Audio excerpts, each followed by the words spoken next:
In the words of Yves Saint Laurent, fashions fade, but style is eternal. But with the fashion industry being the second biggest polluter in the world, it's clear that its imprint on Mother Earth is no passing trend. In New York City, our guest host Oneika Raymond is finding out how we can both be stylish and socially conscious. I do love to shop. I love to look cute. I try the best that I can. The fashion industry has a textile waste problem. As much as we talk about style, fashion, beauty, we do not talk about the enormous amount of waste generated by these industries. But eager to have the conversation is FABSCRAP, a New York-based nonprofit that recycles and reuses textile scraps to help mitigate the world's landfill problem. What is this? This is incredible. What is in these bags? These are all from our brand partners who sign up for service with us. It's all the fabric that originally was heading towards landfill. Where is this waste coming from? The fabrics that we deal with specifically are actually the sampling process. So it's more the design side before it even gets to production. We also get in full leather skins. Ooh, that's so cool. So we're not just talking about polyester. There was this one fabric that we received where there were actual threads of 14 karat gold woven in, which was amazing. Let's name drop. Which brands do you work with? So you have your high-end designers like Oscar de la Renta and Mara Hoffman and Eileen Fisher. As long as you're in design, you're creating some sort of waste.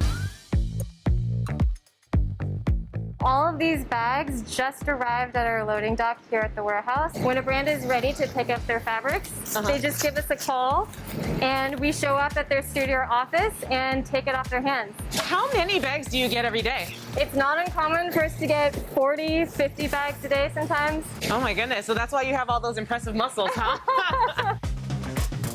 Weighing the bags enables FABSCRAP to keep track of the amount of waste they are keeping out of landfill. Over 500,000 pounds so far. What we have here now is just one of the bags from our brand partners.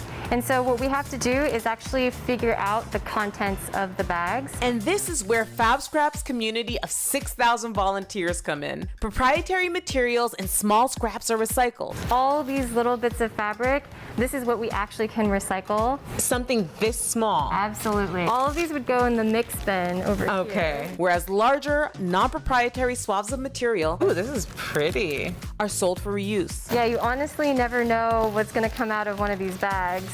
Ooh. Woohoo! I got my church outfit. Yeah, a piece like that is actually truly a treasure. That one, because of how intricate the handwork is, easily retails for over $50 a yard. What? Yeah. Darling. Why is it so important to you to make a difference? Global warming is definitely an issue that we are faced with. All of these fabrics that end up in landfill or end up incinerating, they produce all this carbon in our atmosphere, and that's what's adding to the global warming issue. And one of FABSCRAP's most loyal clients is Zero Waste Daniel. These are recycled fishing nets? Yeah. Whose line of handmade, genderless clothing and accessories are comprised of 100% scrap material. Where do you get these scraps from? These scraps come from all over the place. They come from places like FABSCRAP, and then some things come from different designer collaborations, and anything we don't use, we reuse. There are scraps in these piles that are from my first collections of scraps ever. That's insane. And they won't leave until they're finished goods. Because we're zero waste designers, we're gonna sort this stuff. So our fabric scraps are gonna go in this little pile here. Our paper scraps are gonna go over here. And I'm gonna take my big scrap of paper and I'm gonna cut out my medium heart and I'm gonna make another sandwich with it. So we're already reusing our scraps. Ugh, yes! Any little leftovers like this that we cut off are gonna go in my bag of shreds over These there. little guys. How do you see value in what others consider trash? We only see what we choose to see. So if you look at something and immediately think trash, then that's all you're going to see. But if you allow yourself to look at it and ask yourself, what else do I see?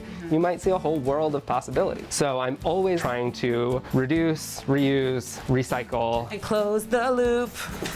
After meeting Daniel and Camille today, I'm really gonna try my best to just live more sustainably, especially when it comes to my fashion. There may just be a zero waste Oneika in my future.